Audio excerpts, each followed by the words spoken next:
সংবাদ সবাইকে স্বাগত জানাচ্ছি। আমি ফিরোজ তোহা। শুরুতেই সংবাদ শিরোনাম জানিয়ে দেব এই মুহূর্তে হাতে পাওয়া সর্বশেষ গুরুত্বপূর্ণ আপডেট বাংলা সংবাদ। শুরুতেই থাকছে মঈনুদ্দিন ফখরুদ্দিনের মতো জালে পড়বেন না। প্রধান উপদেষ্টা ডক্টর মোহাম্মদ ইউনূসকে উদ্দেশ্য করে বিএনপি চেয়ারপারসনের উপদেষ্টা জয়নুল আবেদিন ফারুক বলেছেন, সংস্কারের নামে নির্বাচন বিলম্বিত করে মঈনুদ্দিন ফখরুদ্দিনের মতো আরেকটা জালে যেন আপনি না পড়েন। তিনি বলেন, দীর্ঘদিন ধরে ভোটাধিকার বঞ্চিত জনগণ এখন ভোট দিতে উন্মুখ রয়েছে, তাই অবিলম্বে রোডম্যাপ ঘোষণা করুন। এবারে জানাবো আইন বিচার এবং সংসদ বিষয়ক উপদেষ্টা আসিফ নজরুল বলেছেন, অন্তর্বর্তী সরকারের 3টি প্রধান কাজ হচ্ছে গণহত্যা, বিচার, সংস্কার ও নির্বাচন। আইন উপদেষ্টা হিসেবে আমার প্রধান কাজ গণহত্যার বিচার করা। শনিবার রাজধানীর কৃষিবিদ ইনস্টিটিউটে ফোরাম ফর বাংলাদেশ স্টাডিজ আয়োজিত গুম খুন থেকে গণহত্যার বিচার চ্যালেঞ্জ শীর্ষক সংলাপে এ মন্তব্য করেন তিনি। জানাবো বছরের শুরুতে কোণঠাসা, শেষে ক্ষমতার কাছাকাছি বিএনপি। দ্বাদশ জাতীয় সংসদ নির্বাচনকে কেন্দ্র করে 2024 সালের শুরুতে তৎকালীন ক্ষমতাসীন সরকারের নানা ধরনের চাপের সম্মুখীন হয়েছিল বাংলাদেশ জাতীয়তাবাদী দল বিএনপি। কিন্তু বছরের শেষে দীর্ঘ 1.5 দশক ধরে সরকার বিরোধী আন্দোলনের ফসল হাতে পেয়েছে দলটি। একই সঙ্গে ছাত্র জনতার অভ্যুত্থানে শেখ হাসিনার পতনের পর বর্তমান দেশ গঠনের কাজে অন্যতম প্রধান শক্তি হিসেবে আত্মপ্রকাশ করেছে দলটি। এদিকে সংস্কারের কথা বলে নির্বাচন বন্ধ থাকতে পারে না।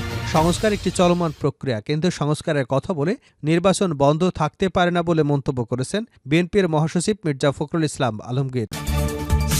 এবারে থাকছে দখলকারীরা যত প্রভাবশালী হোক ব্যবস্থা নেওয়া হবে রেজওয়ানা হাসান। অবৈধ দখলদারা যত প্রভাবশালী হোক তাদের বিরুদ্ধে ব্যবস্থা নেওয়া হবে জানিয়েছেন পরিবেশ, বন ও জলবায়ু পরিবর্তন মন্ত্রণালয় এবং পানি সম্পদ মন্ত্রণালয়ের উপদেষ্টা সৈয়দা রেজওয়ানা হাসান। শনিবার গাজীপুর জেলা প্রশাসকের সম্মেলন কক্ষে বন ও পরিবেশ সংরক্ষণ বিষয়ক মত বিনিময় সভায় তিনি একথা বলেন। এবং সর্বশেষ জানাবো আন্তর্জাতিক সংবাদ। কামাল আদওয়ান হাসপাতালে ইসরায়েলি হামলার নিন্দা ওআইসির। উত্তর গাজার সর্বশেষ পরিচালিত কামাল আদওয়ান হাসপাতালে ইসরায়েলি সেনাদের আগুনের তীব্র নিন্দা জানিয়েছে অর্গানাইজেশন অফ ইসলামিক কোঅপারেশন।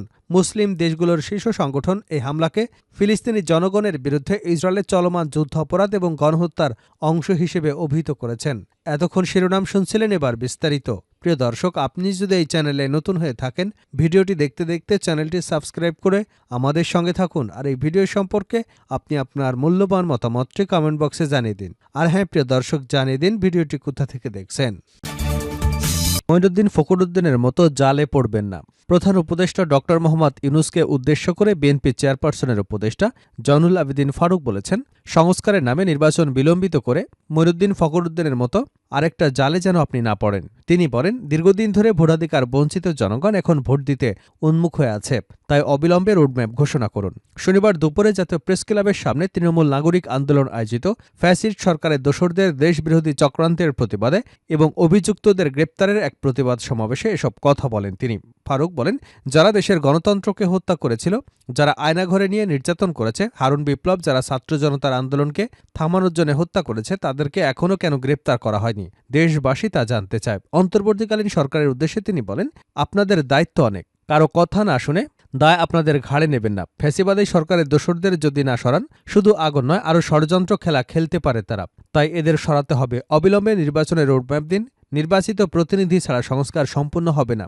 সংস্কারের নামে নির্বাচন বিলম্বিত করে মঈনুদ্দিন ফখরুদ্দিনের মতো আরেকটা জালে যেন আপনি না পড়েন। সাবেক বিরোধী দলীয় চিফ হুইপ বলেন, মঈনুদ্দিন ফখরুদ্দিন বিদেশে বসে শেখ হাসিনার সঙ্গে চুক্তি করে 2008 সালে নির্বাচনে শেখ হাসিনাকে ক্ষমতায় আনে, বিএনপিকে কয়েকটা আসন দেয়। আরও অনেক কথা রয়েছে, সব বলবো। ডক্টর ইউনূস সাহেব এ কথাগুলো সংসদে বলার জন্য অতি দ্রুত নির্বাচনের ব্যবস্থা করেন। আমার প্রধান কাজ গণহত্যার বিচার করা। আসিফ নজরুল। আইন বিচার এবং সংসদ বিষয়ক উপদেষ্টা আসিফ নজরুল বলেছেন, অন্তর্বর্তী সরকারের 3টি প্রধান কাজ হচ্ছে গণহত্যার বিচার, সংস্কার ও নির্বাচন। আইন উপদেষ্টা হিসেবে আমার প্রধান কাজ গণহত্যার বিচার করা। শনিবার রাজধানীর কৃষিবিদ ইনস্টিটিউটে ফোরাম ফর বাংলাদেশ স্টাডিজ আয়োজিত গুম খুন থেকে গণহত্যার বিচার চ্যালেঞ্জ শীর্ষক আলোচনায় এ মন্তব্য করেন তিনি। আসিফ নজরুল বলেন, আন্তর্জাতিক অপরাধ ট্রাইব্যুনালের বিচারক ছিল না, তদন্ত কর্মকর্তা ছিল না। 1 সপ্তাহের মধ্যে প্রসিকিউশন টিম করা হয়েছে। তড়িঘড়ি করে বিচারকে প্রশ্নের মুখে ফেলা যাবে না। বিচার নিয়ে কোনো গাফিলতি হবে না। নিশ্চিত করে বলতে চাই, বিচার প্রক্রিয়া কেন দেরি হচ্ছে। আসামিদের হাতকড়া পরানো নিয়ে উপদেষ্টা বলেন, মামলার শুনানির সময় আসামিদের হাতকড়া না পরানো নিয়ে এখন সমালোচনা হচ্ছে। মানবতা বিরোধী অপরাধের বিচারের সময় আসামিদের আইনজীবী জেনেছিলেন, তিনি বলেছেন শুনানির জন্য সেই সময় 3 মাস দেওয়া হয়েছিল, এখন শুধু 1 মাস দেওয়া হয়েছে। তখন আসামিদের কাউকে হাতকড়া পরানো হয়নি, এখনও আসামিদের হাতকড়া পরানো হচ্ছে না। বছরের শুরুতে কোণঠাসা, শেষে ক্ষমতার কাছাকাছি বিএনপি। দ্বাদশ জাতীয় সংসদ নির্বাচনকে কেন্দ্র করে 2024 সালের শুরুতে তৎকালীন ক্ষমতাসীন সরকারের নানা ধরনের চাপের সম্মুখীন হয়েছিল বাংলাদেশ জাতীয়তাবাদী দল বিএনপি। কিন্তু বছরের শেষে দীর্ঘ 1.5 দশক ধরে সরকারের বিরোধী আন্দোলনের ফসল হাতে পেয়েছে দলটি।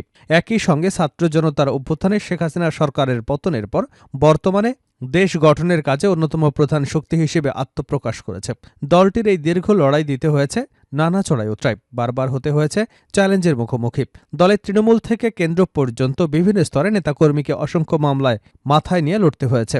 স্রোতের প্রতিকূলে নেতাকর্মীরাও বিভিন্ন সময় হয়েছেন জেলবন্দী, এছাড়াও অনেকেই হয়েছেন বাড়িছাড়া, দেশান্তরী। তবে এমন পরিস্থিতি থেকে উত্তরণ হয় 5ই অগাস্ট ছাত্র জনতার আন্দোলনে পতিত স্বৈরাচার সরকারের পতনের মধ্য দিয়ে। মূলত এরপর থেকেই 17 বছরের মধ্যে সবচেয়ে ফুরফুরে অবস্থানে রয়েছে বিএনপি। বর্তমানে আগামী নির্বাচনকে সামনে রেখে দল গোছাতে ব্যস্ত সময় পার করছে বিএনপি নেতারা। প্রতিদিনই কোথাও না কোথাও হচ্ছে সভা সমাবেশ। স্বৈরাচার আওয়ামী লীগের 16 বছরের কোণঠাসা হয়ে পড়া দলটি পালে হাওয়া লেগেছে, তারা ঘুরে দাঁড়িয়েছে মাঠে রাজনীতিতে। তবে রাষ্ট্র পুনর্গঠনে দলটির সামনে এখনও নানামুখী চ্যালেঞ্জ রয়েছে।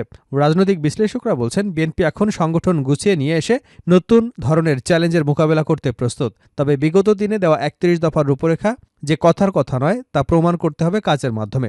তাদের সংস্থার প্রস্তাবগুলো নতুন আঙ্গিকে দেশবাসীর সামনে তুলে ধরতে হবে। সংস্কারের কথা বলে নির্বাচন বন্ধ থাকতে পারে না। সংস্কার একটি চলমান প্রক্রিয়া, কিন্তু সংস্কারের কথা বলে নির্বাচন বন্ধ থাকতে পারে না বলে মন্তব্য করেছেন বিএনপির মহাসচিব মির্জা ফখরুল ইসলাম আলমগীর। ফখরুল বলেন, জুলাই বিপ্লব বাংলাদেশকে নতুন করে গড়ে তোলার সুযোগ করে দিয়েছে। ছাত্র জনতার আন্দোলনে তাদের ভূমিকার জন্য সাধুবাদ জানানোর পাশাপাশি বিপ্লবে সম্পৃক্ত থেকেছে রাজনৈতিক দলগুলো, যেখানে বিএনপি সহ সবাই 15 বছর ধরে লড়াই করেছে। খালেদা জিয়া 2016 সালে প্রেস কনফারেন্সে ভীষণ 2030 ঘোষণার মাধ্যমে সংস্কার প্রস্তাব দিয়েছিলেন উল্লেখ করে বিএনপির মহাসচিব বলেন, সেখানে ক্ষমতার ভারসাম্য আনার কথা বলা হয়েছিল। এরপর 2022 সালের 31 দফা রাষ্ট্র কাঠামো মেরামতের প্রস্তাবনা দেওয়া হয়েছিল তারেক রহমানের পক্ষ থেকে। সেখানেও এক ব্যক্তি দুবারের বেশি প্রধানমন্ত্রী থাকতে পারবে না বলা হয়েছিল। ফখরুল আরও বলেন, সুতরাং সংস্কার কোনো নতুন ধারণা নয়। কেউ যদি দাবি করে তারা এই ধারণা নিয়ে এসেছে, তাহলে ভুল করবে। সংস্কার একটি চলমান প্রক্রিয়া জানিয়ে বিএনপির এই নেতা বলেন, কিন্তু সংস্কারের কথা বলে নির্বাচন বন্ধ থাকতে পারে না। দিনের পর দিন অনির্বাচিত সরকারের কাছে দেশ পরিচালনার দায়িত্ব দেওয়া যায় না। বিএনপি ক্ষমতায় যাওয়ার জন্য রাজনীতি করে না। আল্লাহ চাহে তো আবারও বিএনপি ক্ষমতায় আসবে। শেষ করছে আন্তর্জাতিক সংবাদ দিয়ে। কামাল আদওয়ান হাসপাতালে ইসরায়েলি হামলা নিন্দা ওআইসির। উত্তর গাজায় সর্বশেষ পরিচালিত কামাল আদওয়ান হাসপাতালে ইসরায়েলি সেনাদের আগুনের তীব্র নিন্দা জানিয়েছে অর্গানাইজেশন অব ইসলামিক কোঅপারেশন, মুসলিম দেশগুলোর শীর্ষ সংগঠন। এই হামলাকে ফিলিস্তিনি জনগণের বিরুদ্ধে ইসরায়েলের চলমান যুদ্ধ অপরাধ এবং গণহত্যার অংশ বলে অভিহিত করেছেন। শনিবার এক প্রতিবেদনে খবর দিয়েছে আল জাজিরা। এক বিবৃতিতে ওআইসি জোর দিয়ে বলেছে, স্বাস্থ্যসেবা খাতে ইসরায়েলি হামলা, যার মধ্যে হাসপাতালকে টার্গেট করা, অবরোধ করা, চিকিৎসা কর্মী, রোগী এবং আহতদের আটক করা, আন্তর্জাতিক মানবিক আইন এবং প্রাসঙ্গিক জাতিসংঘের চুক্তি ও রেজলিউশনের স্পষ্ট লঙ্ঘন। সংস্থাটি ইসরায়েলের সামরিক আগ্রাসন অবিলম্বে এবং স্থায়ীভাবে বন্ধ করবার, চিকিৎসা সুবিধা, স্বাস্থ্যসেবা কর্মী এবং রোগী ও আহতদের সুরক্ষা নিশ্চিত করবার মাধ্যমে অবিলম্বে তার দায়িত্ব পালনের জন্য আন্তর্জাতিক সম্প্রদায়ের প্রতি এই আহ্বান জানান। ওআইসি পর্যাপ্ত মানবিক চিকিৎসা সহায়তা প্রদান এবং গাজা উপত্যকা জুড়ে অনিয়ন্ত্রিত স্বাস্থ্য পরিষেবার নিশ্চয়তা প্রদানের জরুরি প্রয়োজনের উপর জোর দিয়েছে। গাজার স্বাস্থ্য মন্ত্রণালয় জানিয়েছে, ইসরায়েলের সামরিক বাহিনী কামাল আদওয়ান হাসপাতালের বিচারক হুসাম আবু সুফিয়ান হাসপাতালে কয়েক ডজন কর্মীকে জিজ্ঞাসাবাদের জন্য নিয়ে গেছে। এছাড়া সেনারা জোর করে চিকিৎসা সুবিধা বন্ধ করায় অনেক রোগীর ভাগ্যে কি হবে তা অনিশ্চিত। জাতিসংঘের বিশ্ব স্বাস্থ্য সংস্থা WHO বলছে, ইসরায়েল গাজার স্বাস্থ্য ব্যবস্থা পরিকল্পিতভাবে ভেঙে ফেলে হাজার হাজার ফিলিস্তিনিদের মৃত্যুদণ্ড দিচ্ছে।